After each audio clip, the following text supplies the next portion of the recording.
Om Namo Bhagavate Vasudevaya.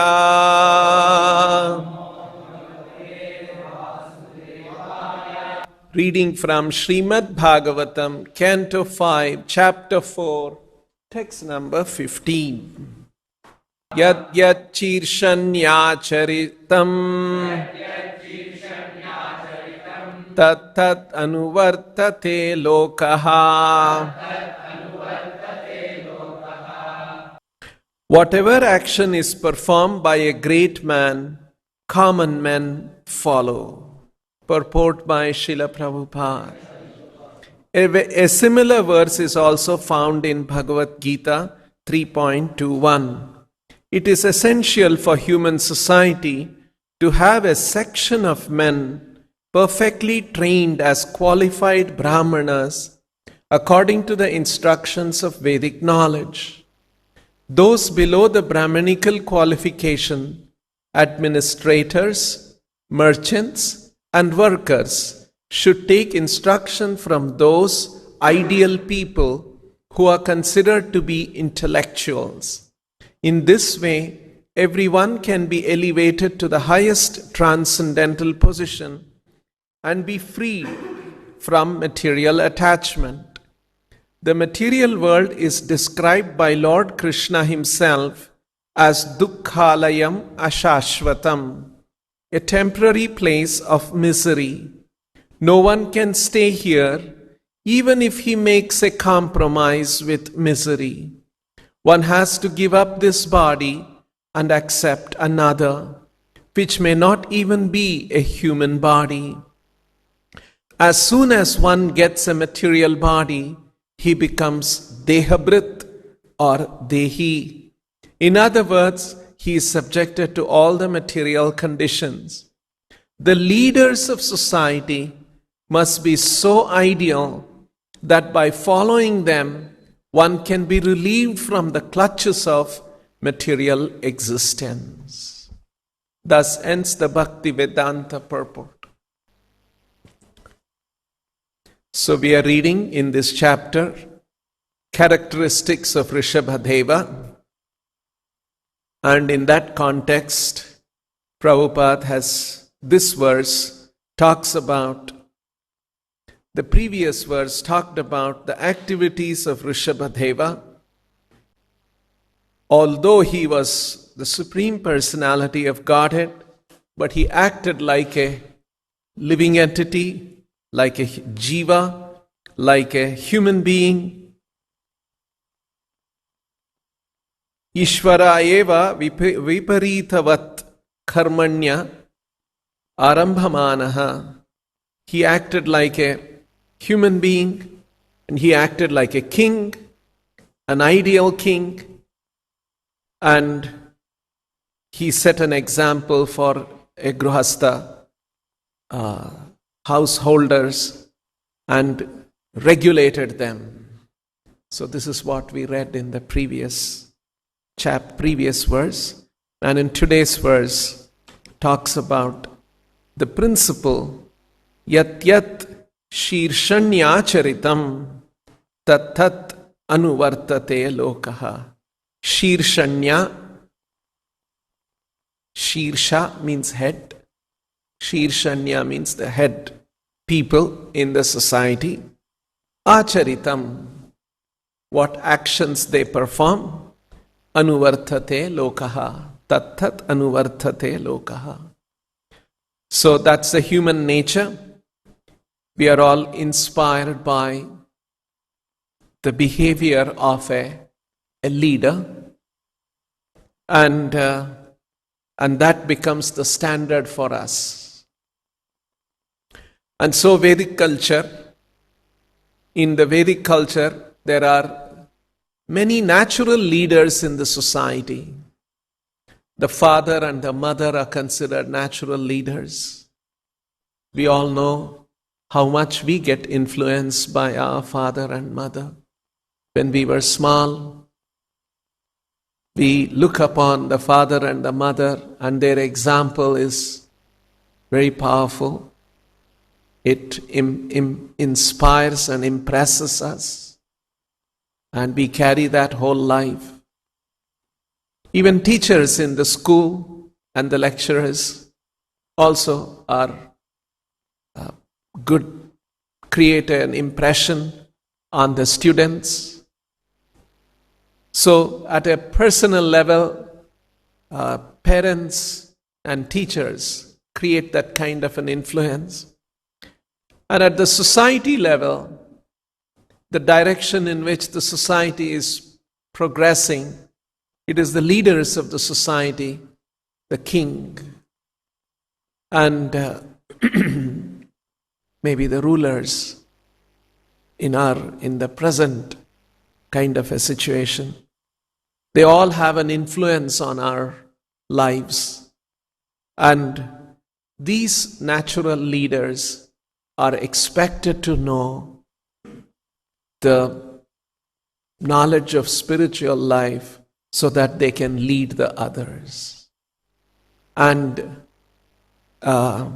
important thing here is acharitam, by their conduct, by their behavior, how they act. It's not just that they give a discourse from a high platform, but they must practice that in their own personal lives. So, and in Krishna consciousness,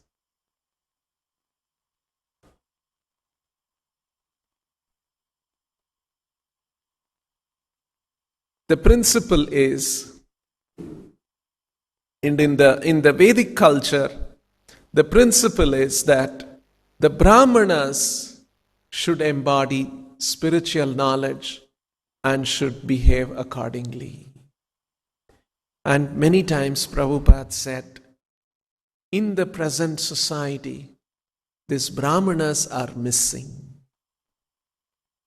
Brahmanas are those who have spiritual knowledge, who behave according to those spiritual principles and teach others also. That is exactly what is lacking. Srila Prabhupada in his analysis is very, very accurate. We have rulers, we have businessmen, we have common people doing work. But what is missing in the human society is the spiritual direction and the people who can give that spiritual direction. Many times Prabhupada made this statement that the purpose of the Hare Krishna movement is to create Brahmanas. Of course, Brahmana not in a caste sense, but in the sense of qualified Brahmanas. Brahma janati thi Brahmanaha. One who knows Brahman, the supreme truth, is a Brahmana. And that is lacking, that is missing in the human society. And Prabhupada wanted that ISKCON, his movement, to create such Brahmanas in the society who can create that influence. What is lacking according to the Vedic culture, that we provide that leadership, spiritual leadership. It's a very responsible,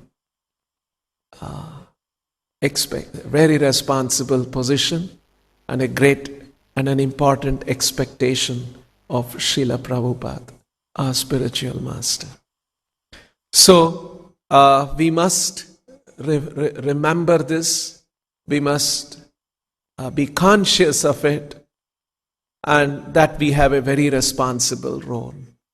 Srila Prabhupada has given us a very responsible role to play in the society.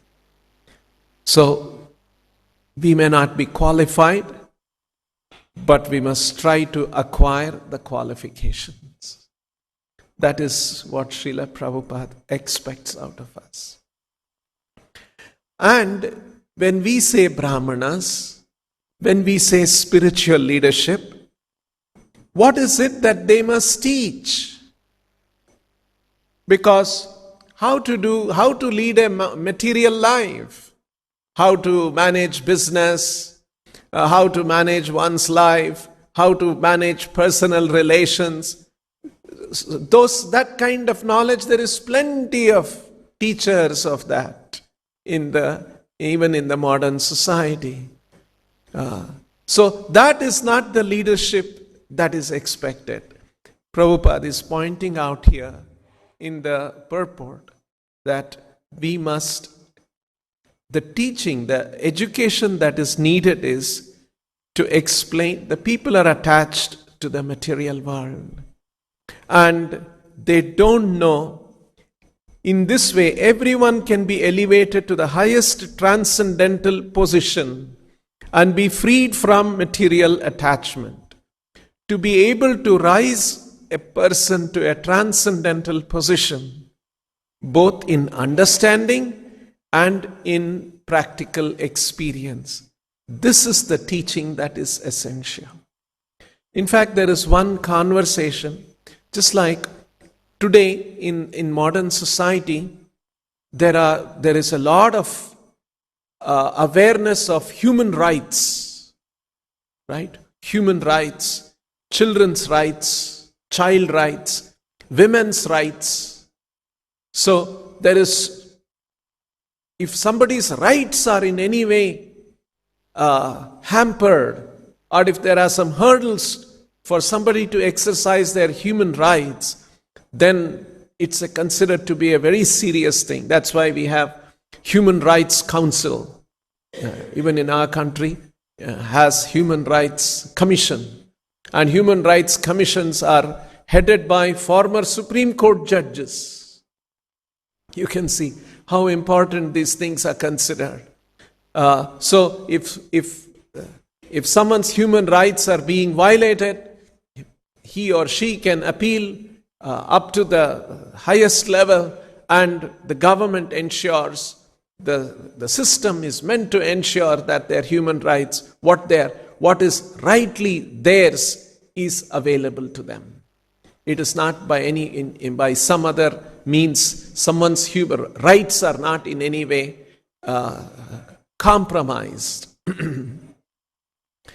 Prabhupada says in one very interesting conversation, Prabhupada was having a conversation with a president of a university, American university, in 1976. And in that conversation, Prabhupada says, it is the right of every human being to have access to this transcendental knowledge and to make this spiritual progress. Because animals don't have this right. They cannot. It's only human beings who have this right.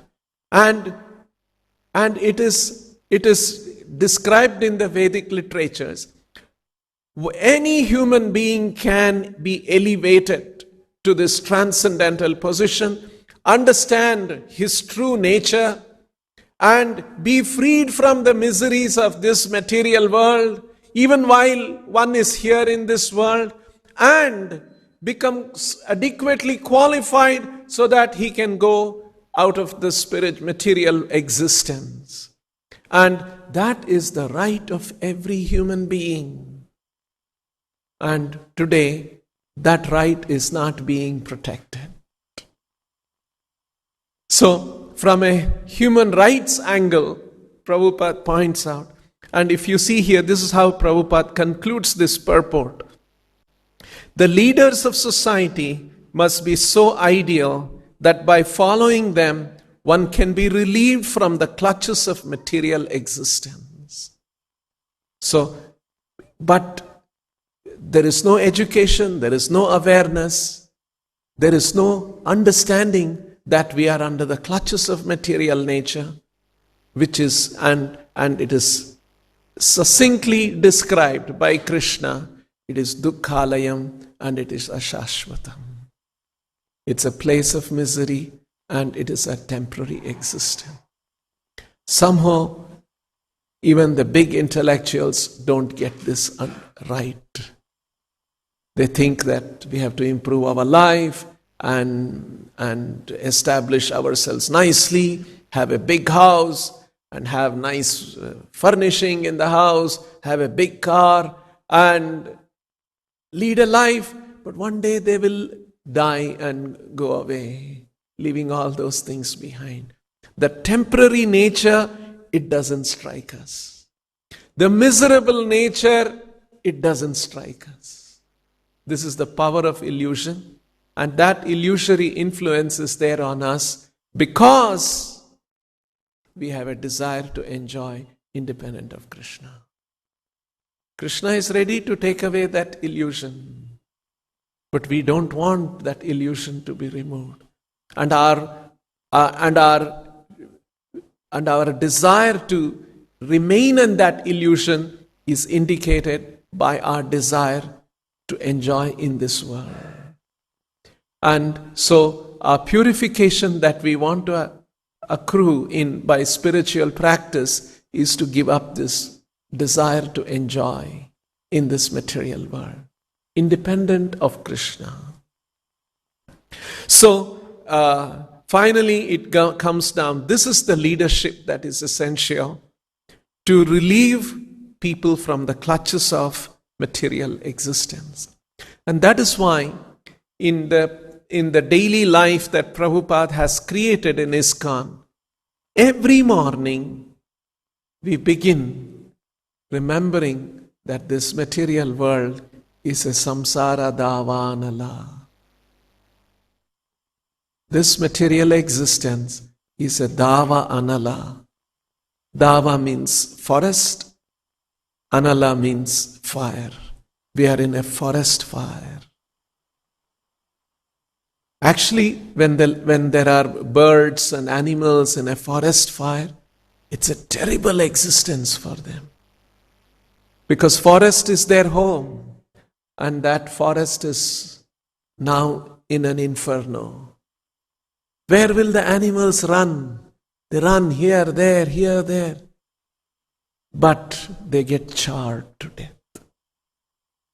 That's actually the position of the living entity in the material world. We are actually spiritual beings. We don't have to be affected by material conditions. But we are now having dehabrit. Dehabrit is an unnecessary situation for us. To become dehi is an unnecessary situation. To have a body, to possess a body, to be imprisoned in a body is an unnecessary situation. But we have accepted that. And once we have a body, it will be dukkhalayam. And it is ashashvatam. And Prabhupada points out here, even if he makes a compromise with misery, okay, somebody may say, all right, it is miserable, so many miseries are there, that's okay, I will still be here. I'll accept the miseries, I'll face bravely, I will face. I will have a positive mind.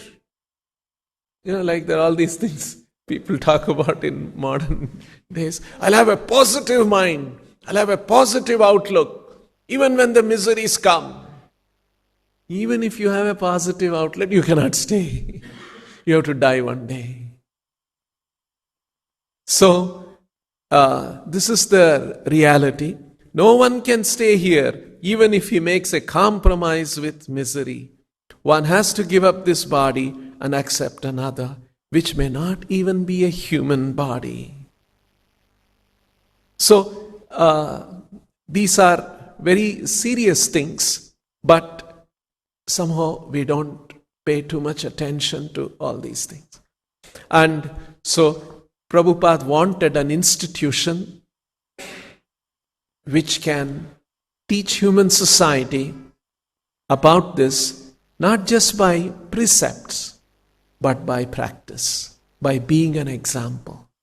If someone is a good example and people around them, that person can become influenced by that. So this is the kind of a life that Srila Prabhupada wants us to lead. We must ourselves be spiritually strong, because not that we want to save others and not be saved ourselves. So we want to save ourselves, and we want to impart a good example for the people around us, so that they will also be inspired and follow that example, and so that they can also benefit spiritually. So this calls for a very responsible behavior and because Shirshanya Acharitam, just see how the Supreme Lord himself, when he came as Rishabhadeva, how responsibly he was behaving. He had a wife, he had children, and he was training the children, and he led a life, regulated life. And when such examples are there, one gets influenced by that.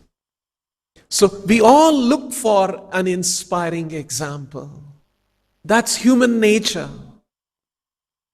So Prabhupada wants us to play that role of being an inspiring example of spiritual life. Not an inspiring example of some big leader, big businessman, successful businessman. Not any of those. That there are enough examples in the material world. A good example of a spiritualist.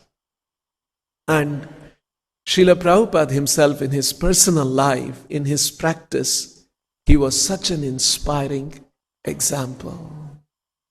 In so many ways, he was inspired. There's one devotee he recalls. He asked Prabhupada, Prabhupada, I'm personally not so highly educated, but now during Prabhupada's time, there was something called a library party. The devotees in the library party would go from university to university, and they would convince the university professors to buy a set of books of Prabhupada. So that was called library party.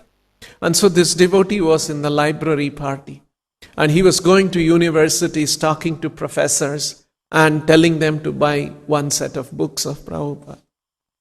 So when he met Prabhupada, he admitted, Prabhupada, I'm not very educated, but I'm meeting big professors in the universities and talking to them. And I'm not at all qualified. And so Prabhupada said, but you're already doing that. No, Prabhupada, I'm not so qualified to do this. So Prabhupada encouraged him, and he said, if you pray to Krishna, if you constantly pray to Krishna, these were the words of Prabhupada. If you constantly pray to Krishna, I want to serve you with love. Krishna will give you the intelligence how to act so that you can go back to Him. Tesham satata yuktanam bhajatam priti purvakam dadami buddhi yogam tam enamam upayanti te. Mam upayanti, you can come to me. And then Prabhupada said, will you pray like that? And he said, yes, Srila Prabhupada. Will you pray like that every day? He said, yes, Prabhupada. So this is the constant prayer for a devotee. We are not very qualified. This is very elevated philosophy, the Bhagavad philosophy. So we are Kali Yuga citizens. So, but if we pray to Krishna like this every day, please Krishna, bless me with the ability to serve you. Give me the direction to serve you. And if we pray with love, priti purvakam, bhajatam priti purvakam, not just mechanically praying, but with priti purvakam. And Prabhupada has said we should constantly pray, we should pray every day like this, and Krishna will bless us. with the spiritual knowledge. So, like this, Prabhupada gave many instructions, which is a powerful example. There is another occasion, Prabhupada, how careful he was and how he was instructing the devotees.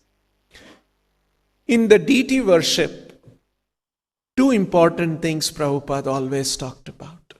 Number one is cleanliness. Number two is punctuality. These are the two hallmarks of deity worship. The altar and all the things connected with the worship of the Lord. Personally, the pujaris, they have to be very, very clean. And number two, there must be a sense of punctuality. This is the time I must wake up the Lord. This is the time the arati should happen. This is the time the offering must happen. These two things Prabhupada emphasized a lot when he introduced deity worship, cleanliness and punctuality. And there was a time Prabhupada would bring Western devotees and he would take them to different places in India. And one place they went to, I don't know which place that was, some rural area, village area in India. And Prabhupada had gone and they went to a temple of Krishna there. And there was a pujari there. You know how our temples in India are neglected? It was a Krishna temple, but it was very dirty.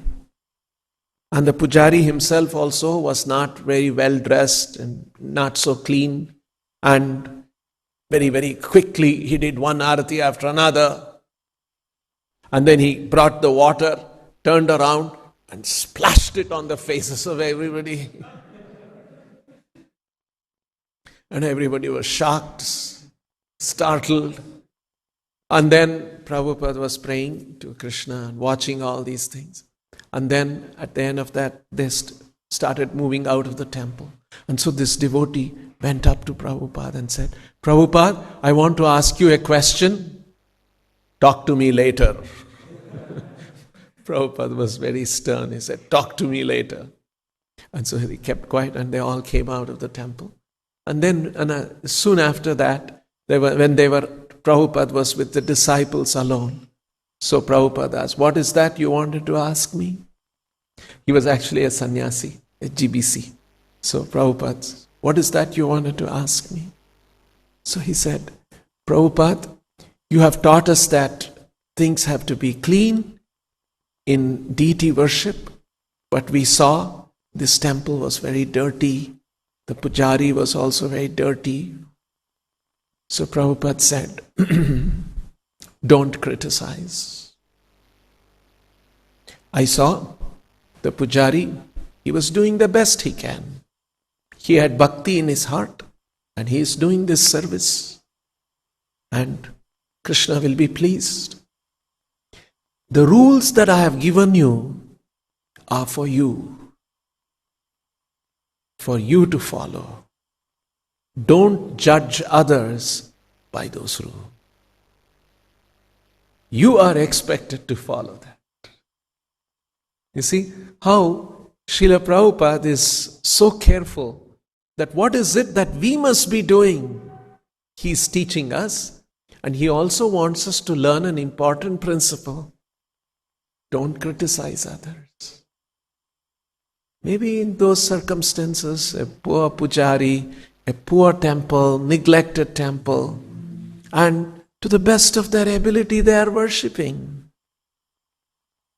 Let's not criticize them, thinking that, oh, we are big things, we are very clean, very punctual. Yes, these standards that Prabhupada taught are for us, in Prabhupada's institution.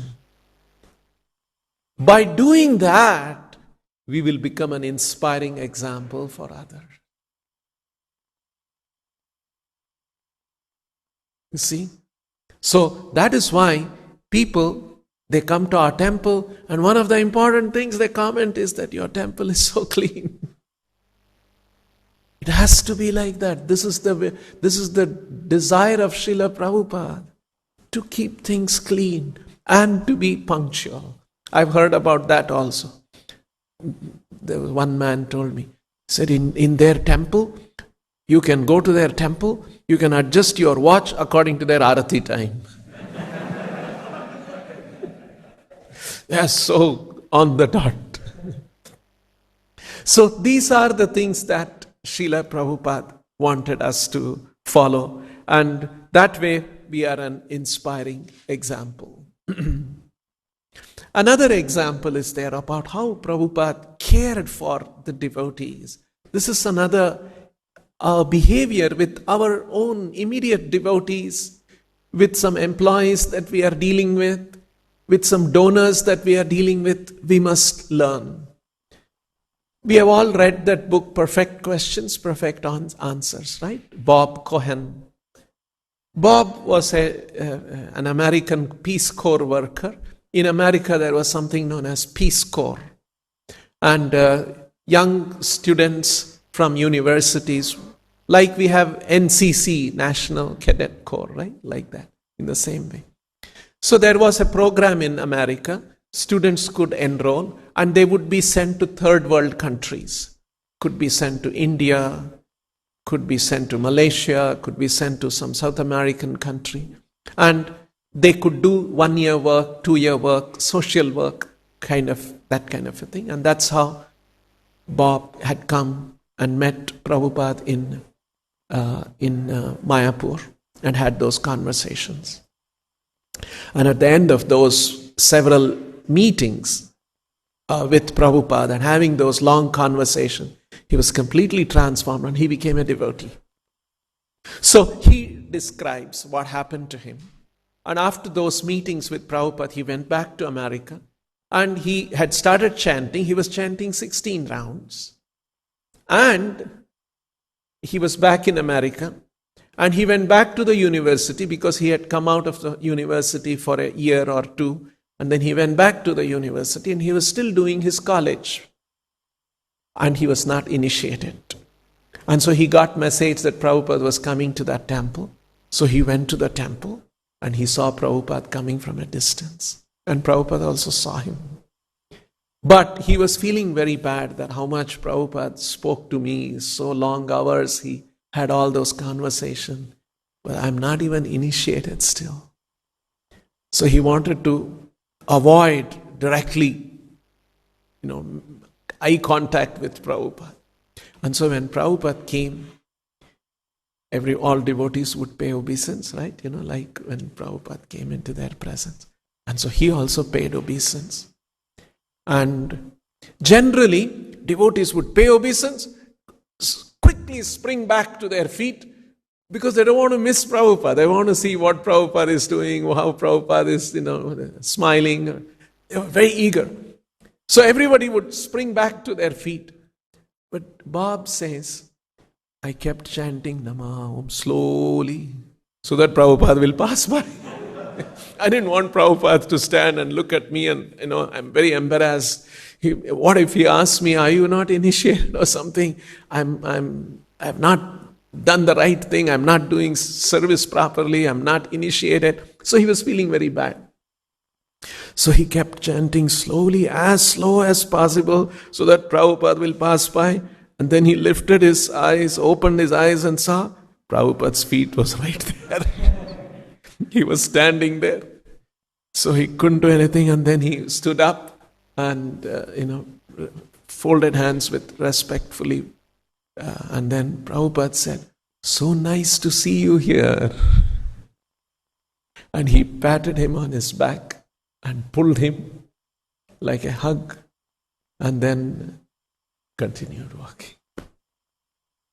You see, Prabhupada was very kind, very gentle,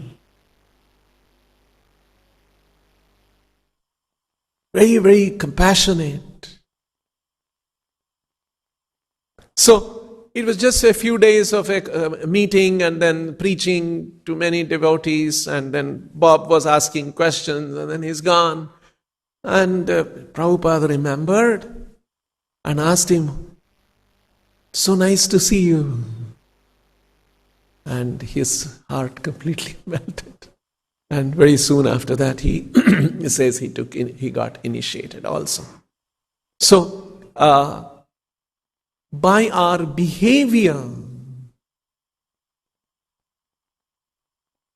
by our conduct itself, we will be able to influence people. One is by speaking philosophy, we are not the body, we are spirit, soul. Yes, that is essential. But at the same time, it is the behavior which can have a greater influence, transforming influence on another person than lectures. We should realize this. By our conduct, by our behavior, it can have a higher transformative impact and influence on an individual than just long lectures. So which means every moment we have an opportunity to behave responsibly as Srila Prabhupada wants us to do. Shirshanyacharitam. And because our philosophy is the highest philosophy. Pumsam ekantataha shreyaha. This is the Bhagavatam. The first question of the sages of Naimisharanya was, what is ekantataha shreyaha? Ekantataha shreyaha means topmost good for the living entities. There's nothing beyond that. This is the topmost. Beyond that, there is something better than this? No, nothing is there beyond this. This is the topmost. What is that? Please tell us. That was the question of the sages of Naimisharanya. Pumsam ekantataha shreyaha. Tad vinishchitam. What you have ascertained by great deliberation and learning. Not some randomly, oh, this is the highest thing. No, with great learning, with great deliberation. Vinishchitham, what you have ascertained. Pumsam ekantataha shreyaha. That you please tell us. This was the question. And the Srimad-Bhagavatam is a reply to these 6 questions of the sages of Naimisharanya. That is why, you see in this previous verse, Rishabhadeva mentions that Kalena anugatham dharmam. In due course of time, dharma gets neglected in human society. And so, it has that human society should be taught what is dharma. And Rishabhadeva, although he is Supreme Personality of Godhead, he played the role of a jiva, performing duties so that he can teach by his example. This is the principle. This is the previous verse. So Rishabhadeva, he is the Supreme Lord, and he, in order to teach, in order to regulate human society, he acted in a responsible manner. Now the one important question comes. So the Supreme Lord acted as a living entity in order to regulate the human society. Now an important question is, how will the Supreme Lord act if the human society was not neglecting dharma and it was practicing dharma properly? And if the human society is not practicing, you need an example, you need somebody to come and teach. Imagine a human society or a society where they are all dharmanishtaha. How would the Lord behave? The Lord does not have to teach by his personal example. In other words, if there is a human society, or if there is a community where they are perfectly following dharma, what would the Lord do? And that is Vrindavan Leela of the Lord, where Krishna can be himself, freely doing his Leela, showing the example, showing what the spiritual world is. And that is what Bhagavatam is. Dharma projita kaitavotram paramo nirmatsaranam satam. Parama nirmatsaranam satam. This Bhagavata is meant for those, and Prabhupada translates nirmatsaranam satam. This Bhagavatam is meant for those who are 100% pure in their heart. This is a very elevated philosophy. This Krishna consciousness is very, very elevated. So, such a big responsibility we have for Srila Prabhupada. And we should always be conscious of this. And our thinking, our behavior, our acting, everything in the context of whatever environment we may have. Someone may be in an environment where they can only influence 1 or 2 or 3 people. Someone may be in a position to influence 100 people. Or someone could be in a position who can influence 1,000,000 people. Does not matter. If we can be a good example of a disciple of Srila Prabhupada, Prabhupada will be pleased. Yasya prasadat bhagavat prasadaha. Lord will be pleased. We'll stop here. Grantaraj Srimad-Bhagavatam ki, Srila Prabhupada